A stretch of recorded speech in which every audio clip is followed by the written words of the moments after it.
Proclamation.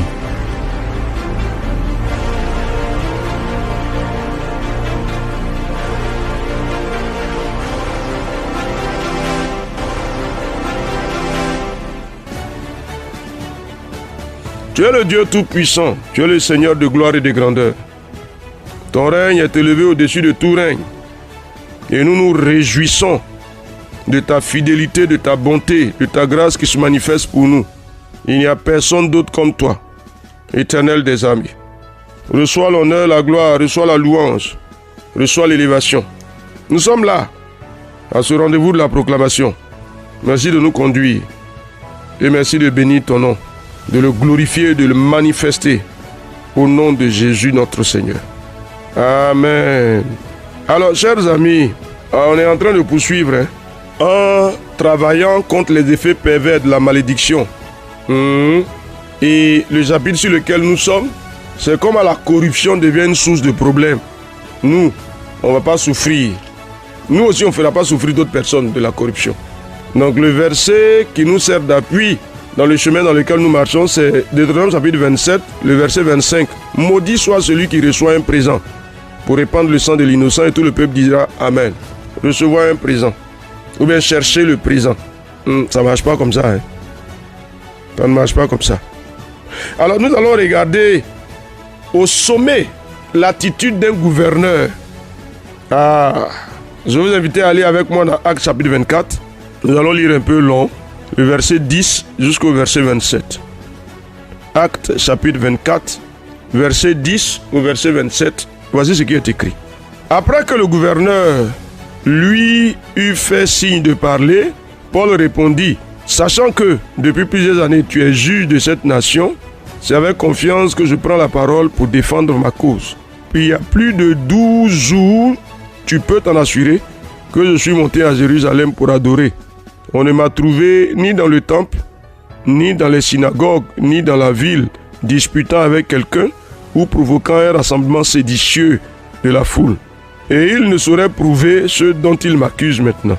Je t'avoue bien que je sers le Dieu de mes pères selon la voie qu'ils appellent une secte, croyant tout ce qui est écrit dans la loi et dans les prophètes, et ayant Dieu cette espérance, comme ils l'ont eux-mêmes, qu'il y aura une résurrection des justes et des injustes.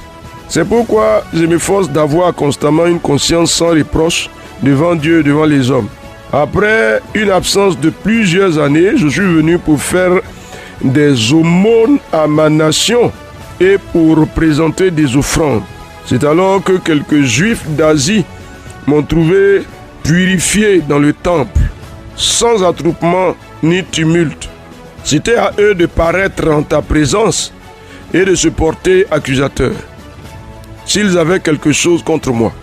Ou bien, ceux-ci déclarent de quel crime ils m'ont trouvé coupable lorsque j'ai comparu devant le Sanhédrin. À moins que ce ne soit uniquement de ce cri que j'ai fait entendre au milieu d'eux. C'est à cause de la résurrection des morts que je suis aujourd'hui mis en jugement devant vous. Félix, qui savait assez exactement ce qui concernait cette doctrine, les ajourna en disant, quand le tribun Lysias sera venu, j'examinerai cette affaire. Et il donna l'ordre au centenier de garder Paul, en lui laissant une certaine liberté et en n'empêchant aucun des siens de lui rendre des services.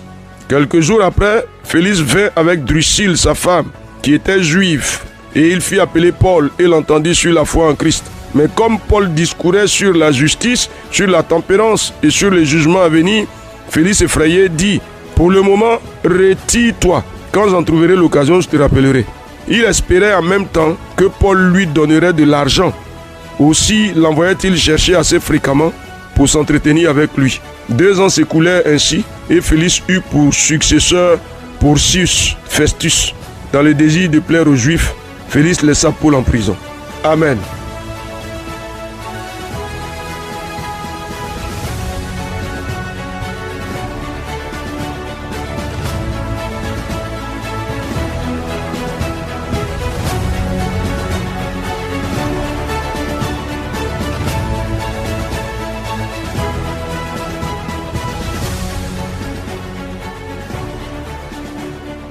Waouh!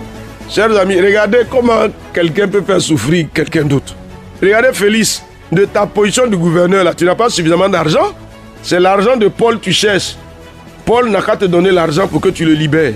Ah! Non. Cher ami, je ne serai pas le prisonnier de la corruption.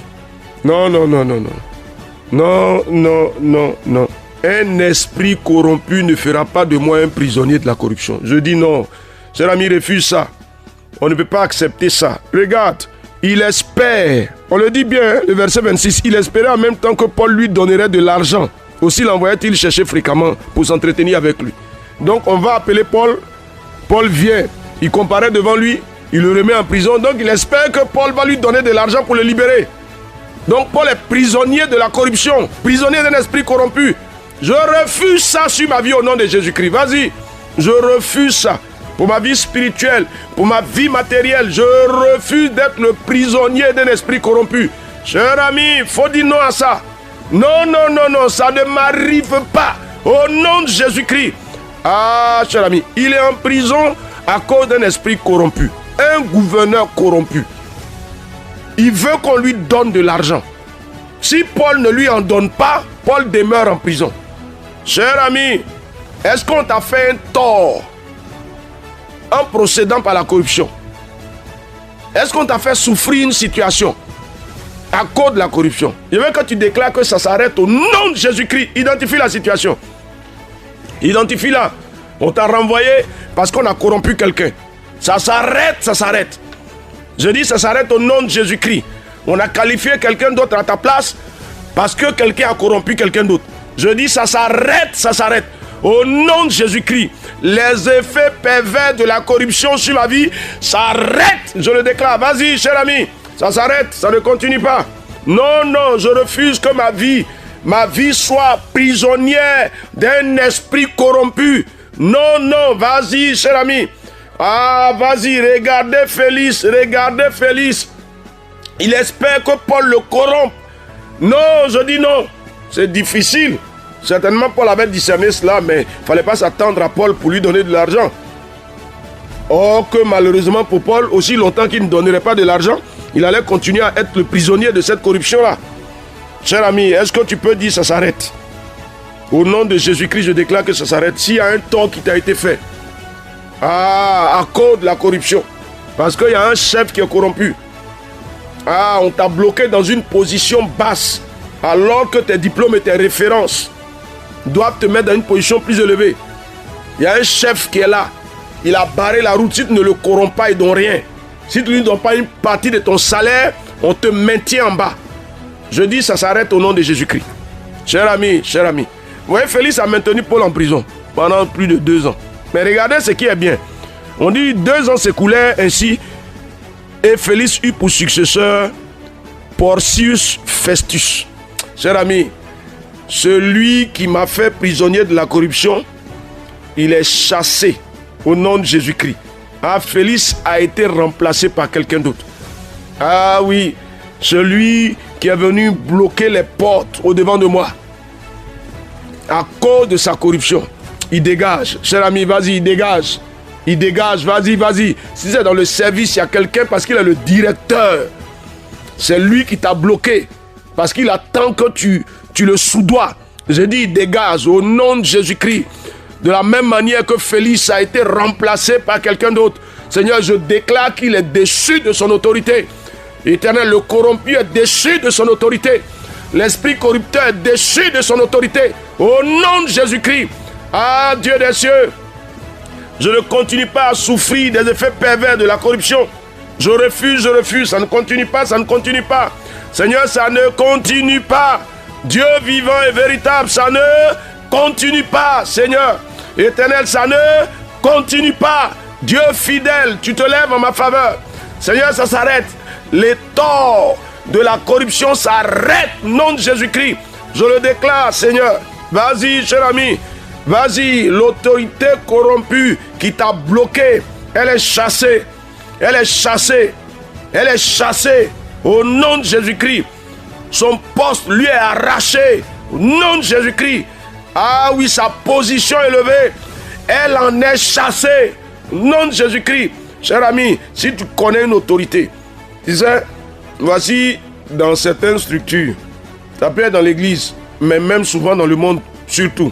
Quand il reçoit, il doit payer ton salaire, il coupe dessus. S'il te plaît, on te renvoie.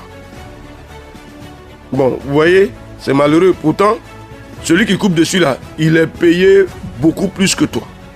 Mais ton petit agent, il coupe dessus. Seigneur, je veux déclarer au nom de Jésus-Christ que la main corruptrice qui bloque une grâce de ma vie est brisée au nom de Jésus-Christ. Vas-y, cher ami, il faut le dire. Cette main est brisée. Elle relâche tout ce qu'elle a retenu. Elle relâche tout ce qu'elle a bloqué. Elle relâche. Je le déclare au nom de Jésus-Christ. Ah, cher ami, est-ce que tu parles? Est-ce que tu parles? Ah, le Dieu vivant et véritable agit en ta faveur. Alléluia. Maintenant, cher ami, toi-même, tu ne peux pas faire ça. Donc, je ne sais pas, à quel niveau de responsabilité tu te trouves si tu es entré dans cette affaire où tu as bloqué quelqu'un parce que tu espères qu'il te fasse des offrandes, qu'il t'apporte de l'argent. Peut-être même que tu lui as demandé de l'argent. Peut-être que tu veux forcément qu'il t'offre quelque chose. Il t'offre une voiture, il t'offre une maison. Il t'offre de l'argent. Comme il ne le fait pas, donc tu mets sa responsabilité en crise. Cher ami, dégage-toi, s'il te plaît. Dégage-toi. Nous sommes chrétiens, on ne fait pas ça. Il faut te dégager, il faut quitter, éloigne-toi de ce sentier-là. Il faut t'en éloigner. Père, je veux prier pour nos auditeurs, pour tous ceux dans l'oreille desquels cette proclamation tombe. Seigneur, tu les dégages de ces positions d'une autorité qui fait souffrir d'autres personnes parce qu'attendant comme Félix d'être corrompu. Seigneur, je prie que tu les visites par le nom de Jésus-Christ, Éternel des armées, par la puissance, la force de ton esprit, Dieu de gloire et de grandeur. Tu les visites et tu inclines leur cœur au changement. Tu les fais changer, par le nom de Jésus-Christ. Dieu de gloire, Dieu de grandeur, au nom de Jésus. Tu es le roi des cieux, tu es le Seigneur des seigneurs. Tu es le Dieu fort, incomparable, glorieux. Merci Seigneur, nous nous remettons en tes mains pour que tu sécurises notre vie. Merci Seigneur. Merci pour ta grâce. Merci pour ta bonté. Merci parce que tu nous fais du bien. Au nom de Jésus-Christ. Amen. Cher ami, on ne peut pas être victime des esprits corrompus. Non, on n'accepte pas ça. Ah oui. Donc veillez-y. C'est pas nous, on ne fait pas ça. Nous, on ne fait pas ça. N'est-ce pas? On peut regarder le texte. Vous pouvez le regarder à nouveau. Actes chapitre 24, versets 10 à 27. Le Dieu des cieux lui-même vous couvre de sa bonté au nom de Jésus. Amen.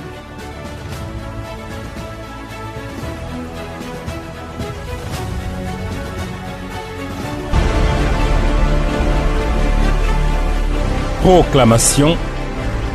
Dieu bénisse votre journée.